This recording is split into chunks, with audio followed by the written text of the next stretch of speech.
Praise the Lord. ദൈവനാമത്തിന് നന്ദിയോടെ സ്തോത്രം. അനുഗ്രഹിക്കപ്പെട്ട പുത്തൻ പ്രഭാതത്തിനായി ദൈവത്തിന് നന്ദി കരേറ്റാം.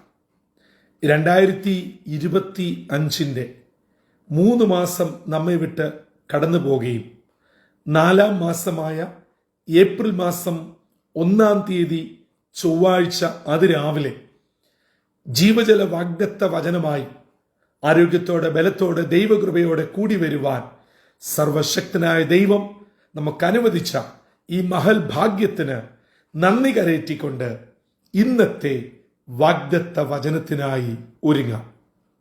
ജീവജലത്തിൽ കൂടി പ്രോമിസ് വേഴ്സായി ഇന്ന് നമുക്ക് ലഭിച്ചിരിക്കുന്നത് യെശയ്യാ പ്രവാചകന്റെ പുസ്തകം 12-ാം അധ്യായം 5-ാം വാക്യം. ഐസയ ചാപ്റ്റർ 12 വേഴ്സ് 5 നാം ഇപ്രകാരം വായിക്കുന്നു: യഹോവയ്ക്ക് കീർത്തനം ചെയ്യുവീൻ, അവൻ ശ്രേഷ്ഠമായത് ചെയ്തിരിക്കുന്നു, ഇത് ഭൂമിയിൽ എല്ലായിടവും പ്രസിദ്ധമായി വരട്ടെ. ഇസ്രായേൽ ജനത്തോടുള്ള ബന്ധത്തിൽ യെശയ്യാ പ്രവാചകനിൽ കൂടെ ദൈവം അരുളി ചെയ്യുന്നതാണ് ഇപ്പോൾ നാം ഇന്നത്തെ വാഗ്ദത്ത വചനമായി വായിച്ചു കേട്ടത്. 3 കാര്യങ്ങളാണ് ഇതിൽ ഓർമ്മപ്പെടുത്തുന്നത്. 1, യഹോവയ്ക്ക് കീർത്തനം പാടണം, സ്തോത്രം പാടണം. എന്തിനാണ് ദൈവത്തിന് നന്ദി പാടേണ്ടത്, സ്തോത്രം പാടേണ്ടത്? അതെ, ഇന്ന് 2025 ഏപ്രിൽ 1-ാം തീയതി ഒരു പുത്തൻ മാസം ദൈവം നമുക്ക് നൽകിയതിന് കഴിഞ്ഞ 3 മാസമെന്ന് മാത്രമല്ല, നാം ഓരോരുത്തരും അമ്മയുടെ ഉദരത്തിൽ ഉരുവായത് മുതൽ നമ്മെ പോറ്റി പുലർത്തി കരുതിയ പരിപാലിച്ച ദൈവത്തിന് നന്ദി പറയണം. രണ്ടാമതായിട്ട് ഈ വാക്യം പറയുന്നു, സ്വർഗത്തിലെ ദൈവം ശ്രേഷ്ഠമായത് ചെയ്തിരിക്കുന്നു. പ്രിയ സഹോദരങ്ങളെ, അവരവർ ഒന്ന് തിരിഞ്ഞു നോക്കിക്കാട്ട്. തമ്പുരാൻ നമുക്ക് നൽകിയിരിക്കുന്നത് മുഴുവനും ശ്രേഷ്ഠവും ഉന്നതവുമല്ലേ?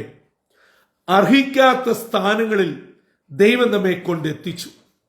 ഒരിക്കലും നാം സ്വപ്നത്തിൽ വിചാരിക്കാത്ത എന്തെല്ലാം നന്മകൾ ഈ ഭൂമിയിലേത് ദൈവം നമുക്ക് നൽകി. ധന്യമായ കുടുംബജീവിതം, മക്കൾ, ജോലി, ആരോഗ്യം, ആത്മീയ ജീവിതങ്ങൾ, ശുശ്രൂഷകൾ എല്ലാം ദൈവം ശ്രേഷ്ഠമായതാ തന്നിരിക്കുന്നത്. അതുകൊണ്ട് ഈ പകൽ ദൈവത്തിന് നന്ദി പറയാം. പിറുപിറുപ്പിന്റെയും സങ്കടത്തിന്റെയും വിഷമത്തിന്റെയും ഒക്കെ ചിന്തകൾ മാറ്റിക്കളഞ്ഞിട്ട് ദൈവം നമുക്ക് ചെയ്തിരിക്കുന്ന ശ്രേഷ്ഠമായത്, ഉന്നതമായത് ഓർക്കുക, നന്ദി പറയുക.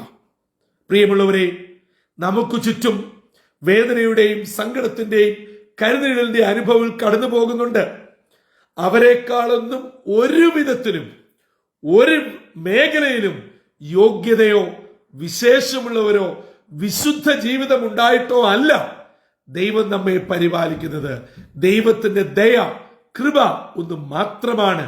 അങ്ങനെയെങ്കിൽ ആ ദൈവത്തിന് ഈ പ്രഭാതത്തിൽ നന്ദി പറയണ്ടേ, സ്തോത്രം പറയണ്ടേ.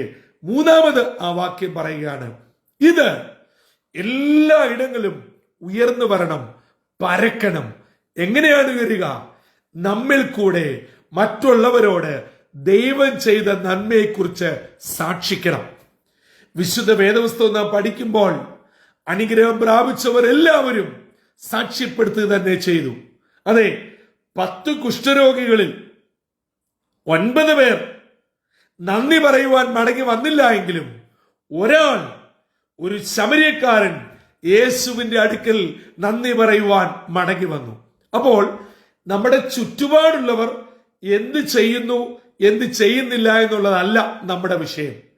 എനിക്ക് അനുഭവിച്ച നന്മ, ഞാൻ ദൈവത്തിൽ നിന്നും പ്രാപിച്ച അനുഗ്രഹം, അതെ, ഒരു യോഗ്യതയും ഇല്ലാഞ്ഞിട്ടും തമ്പുരാൻ എന്നെ നടത്തിയത് ആശുപത്രിയുടെ അനുഭവത്തിൽ കൂടെ ഞാൻ കടന്നുപോയി. ലോക വൈദ്യന്മാര് പറഞ്ഞു, മണിക്കൂറുകൾ എണ്ണപ്പെട്ടു. സ്വയം കരുതി ഇനി ഞാൻ ഒരു തിരിച്ചുപോക്കുണ്ടാവുകയില്ല. നമ്മെ നോക്കി അനേകർ വിരൽ ചൂണ്ടി പറഞ്ഞു, ആ കുടുംബം, ആ വ്യക്തി ഇതോടെ തീർന്നുവെന്ന്. എന്നാൽ ഇങ്ങനെയുള്ളവരുടെ സാഹചര്യത്തിൽ ദേശത്ത് തമ്പുരാൻ നമ്മളെ നിർത്തി ജീവനോടെ കൃപയോടെ പരിപാലിച്ചു. അതിന് നാം സ്തോത്രം പാടണ്ടേ, നന്ദി പറയണ്ടേ, സാക്ഷിക്കണ്ടേ? അങ്ങനെയാണ് ദൈവനാമം ഉയരേണ്ടത്. പ്രിയ ദൈവമക്കളെ, അവരവർ സ്വയം വിലയിരുത്തി ഇന്നത്തെ വാഗ്ദത്ത വചനപ്രകാരം ഈ ഏപ്രിൽ മാസം ഞാൻ എൻ്റെ കർത്താവിന് വേണ്ടി നിലകൊള്ളും. അതെ, ഞാൻ കർത്താവിന് കീർത്തനം പാടും. എനിക്ക് പാടാതിരിക്കാൻ കഴിയുകയില്ല. അതാണ് 40-ാം സങ്കീർത്തനം നമ്മെ പഠിപ്പിക്കുന്നത്. എന്റെ അവസ്ഥ കുഴഞ്ഞ ചേറ്റിലായിരുന്നു, ഞാൻ താണതാണ് പൊക്കൊണ്ടിരിക്കുകയായിരുന്നു. എന്നാൽ തമ്പുരാന്റെ വലങ്കര തന്ന് ഉറപ്പുള്ള പാറമേലെന്നെ നിർത്തി എന്റെ വായിൽ പുതിയൊരു പാട്ട് തന്നു. ഹല്ലേലൂയ, ദൈവത്തിന് സ്തുതി തന്നെ. എന്റെ കുടുംബം കണ്ണുനീരിലാകേണ്ട സമയം, എന്റെ മക്കൾ അനാഥരാകേണ്ട സമയം. എന്നാൽ അവിടെ എന്റെ തമ്പുരാൻ എന്റെ കരം പിടിച്ച് പാറമേൽ നിർത്തി എന്റെ നാവിന്മേൽ പുതിയ പാട്ട് തന്നു. ആ ദൈവത്തിന് ഞാൻ എങ്ങനെ ചാതുര്യ കീർത്തനം പാടാതെ ഇരിക്കും? എന്നോട് ദൈവം ചെയ്തത് ശ്രേഷ്ഠമേറിയതാ. ഞാൻ പലപ്പോഴും അത് കാണുന്നില്ല, നോക്കുന്നില്ല. കാരണം ഞാൻ എന്നിലേക്കല്ല നോക്കുന്നത്, എന്റെ ചുറ്റുപാടുമുള്ളവരിലേക്ക്. അവർക്ക് വലിയ വാഹനമുണ്ട്, വലിയ വീടുണ്ട്, അവരുടെ മക്കൾ മുഴുവനും വിദേശത്താണ്, അവർക്ക് വലിയ ഡിപ്പോസിറ്റ് ഉണ്ട്, അവർക്ക് വലിയ പ്രോപ്പർട്ടി ഉണ്ട്. എനിക്കെന്തോ ഉണ്ട്. ഞാൻ എത്ര കാലം സുവിശേഷ വേല ചെയ്തു, പാട്ടുപാടി, പള്ളിയിൽ ശുശ്രൂഷിച്ചു. എന്നാലും എന്റെ അവസ്ഥ കണ്ടോ? പ്രിയമുള്ളവരെ, മറ്റുള്ളവരെ നോക്കി നാം കമ്പയർ ചെയ്തിട്ട് പിറുപിറുക്കാൻ നിൽക്കണ്ട. അവരവരെ നോക്കിക്കേ. ഒരു കണ്ണിനും ദയ തോന്നാതെ ഇരുന്ന കാലത്ത്, സഹോദരങ്ങൾ വിട്ടുപോയപ്പോൾ, കൂട്ടുകാർ മാറിപ്പോയപ്പോൾ, ഉറ്റ ചങ്ങാതിമാർ അകന്നു പോയപ്പോൾ, കൂട്ടായ്മക്കാരും സഭക്കാരും അകന്നു നിന്നപ്പോൾ, തമ്പുരാന്റെ സ്നേഹം തേടി വന്ന് ചേർത്ത് പിടിച്ചു, ഏറ്റവും ശ്രേഷ്ഠമായി നൽകി. അതിന് എന്ത് ചെയ്യണം? തമ്പുരാന് നന്ദി പറഞ്ഞ് സാക്ഷ്യപ്പെടുത്തണം, മറ്റുള്ളവരോട് പങ്കുവെക്കണം. അതെ, എന്റെ വേദനയിൽ, എന്റെ കണ്ണുനീരിൽ, എന്റെ രോഗത്തിൽ, എന്റെ തകർച്ചയിൽ എന്നെ വിടുവിച്ച ഒരു ദൈവമുണ്ട്. സഹോദര, സഹോദരി, മകനെ, മകളെ, എന്നെ വിടുവിച്ച, എന്നെ നടത്തിയ ആ യേശു, ആ ദൈവം താങ്കൾക്കും നല്ലവനാണ്, താങ്കൾക്കും മതിയായവനാണ്. ഈ 2025 ഏപ്രിൽ മാസം താങ്കളെ ജയോത്സവമായി നടത്താൻ ഈ ദൈവം വിശ്വസ്തൻ തന്നെയാണെന്ന് പറയുവാൻ നമ്മുടെ നാവുകൾ ചലിക്കണം. നാം അതിനെ ഇറങ്ങി പുറപ്പെടണം. അനുഭവിക്കുന്ന നന്മയ്ക്ക് സ്തോത്രം പറഞ്ഞ് ഭവനത്തിൽ മാത്രം ഇരിക്കാനല്ല, നമ്മാൽ ആവോളം മറ്റുള്ളവരോട് സാക്ഷിക്കണം. അങ്ങനെ ഇന്നത്തെ വാഗ്ദത്ത വചനം എന്റെ ജീവിതത്തിൽ, നമ്മുടെ ജീവിതത്തിൽ അന്വർത്ഥമാക്കണം. അതുകൊണ്ട് ഈ ദിവസം നന്മയുടെയും വിടുതലിന്റെയും അനുഗ്രഹത്തിന്റെയും ദിനമായി, അത് മറ്റുള്ളവരോട് പങ്കുവെക്കുന്ന ദിനമായി തീരണം. ഈ ഏപ്രിൽ മാസം ഒരു വലിയ സാക്ഷ്യത്തിന്റെ മാസമാവട്ടെ, അനുഗ്രഹത്തിന്റെ മാസമാവട്ടെ, പുതുക്കത്തിന്റെ മാസമാവട്ടെ. അങ്ങനെ കർത്താവിനെ സാക്ഷിപ്പാനും ഉയർത്തുവാനും ദൈവകൃപ അനുഭവിപ്പാനും ജീവജനത്തിന്റെ എല്ലാ പ്രേക്ഷകരെയും സർവശക്തനായ ദൈവം ഇടയാക്കട്ടെ എന്ന് ആത്മാർത്ഥമായി ആശംസിക്കുന്നു, പ്രാർത്ഥിക്കുന്നു. തലകളെ വണക്കാം, പ്രാർത്ഥനയ്ക്കായി ഒരുങ്ങാം. കാരുണ്യവാനായ ദൈവമേ, സ്വർഗീയ പിതാവേ, 2025 4-ാം മാസത്തിന്റെ പുത്തൻ പ്രഭാതത്തിൽ അവിടുത്തെ കുഞ്ഞുങ്ങളാകുന്ന ഞങ്ങൾ തമ്പുരാന്റെ പാദപീഠം തേടി അടുത്തു വരുന്നു.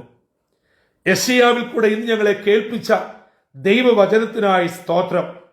ഞങ്ങൾ അങ്ങേക്ക് കീർത്തനം പാടുവാൻ, ഞങ്ങളുടെ ജീവിതത്തിൽ ശ്രേഷ്ഠമായത് ചെയ്ത ദൈവത്തെ മറ്റുള്ളവരോട് ലജ്ജിക്കാതെ സാക്ഷിപ്പാൻ ഇന്ന് ഞങ്ങളെ അവിടുന്ന് വചനത്താൽ ആഹ്വാനം ചെയ്തല്ലോ.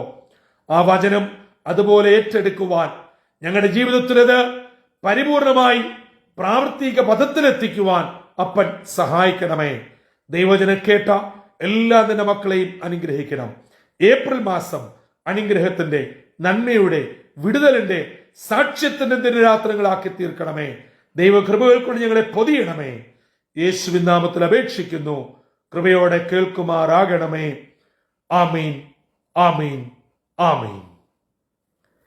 പ്രിയ സഹോദരങ്ങളെ, ഈ ദിവസം, ഈ പുത്തൻ മാസം അനുഗ്രഹത്തിന്റെയും നന്മയുടെയും സാക്ഷ്യത്തിന്റെയും ദിനങ്ങളാവട്ടെ. ഓരോരുത്തരുമായിരിക്കുന്ന ഇടങ്ങളിൽ സ്വർഗത്തിലെ ദൈവം സകലവിധ നന്മകൾ കൊണ്ടും അനുഗ്രഹങ്ങൾ കൊണ്ടും പൊതിയട്ടെ.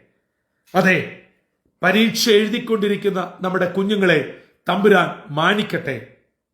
ഈ മാസങ്ങളിലും അടുത്ത മാസങ്ങളിലുമായി നമ്മുടെ ബോർഡ് എക്സാം ഒക്കെ എഴുതിയ കുഞ്ഞുങ്ങളുടെ വിജയം നാം പ്രാപിക്കുമ്പോൾ സ്തോത്രത്തിന്റെയും സാക്ഷ്യത്തിന്റെയും ദിനങ്ങളായി തീരട്ടെ. എല്ലാവരെയും തമ്പുരാൻ മാനിക്കട്ടെ, അനുഗ്രഹിക്കട്ടെ. ഏപ്രിൽ മാസം ഏവർക്കും എല്ലാവിധ നന്മകളും ഐശ്വര്യങ്ങളും സ്വർഗീയ കൃപകളും ഉയരത്തിൽ നിന്ന് തമ്പുരാൻ ചൊരിയട്ടെ എന്ന് ആത്മാർത്ഥമായി ആശംസിക്കുന്നു, പ്രാർത്ഥിക്കുന്നു. കർത്താവിന്റെ അനുഗ്രഹിക്കപ്പെട്ട മുന്തിരിത്തോട്ടത്തിൽ നിന്നും brother Santhosh Kodukulanji. God bless us all.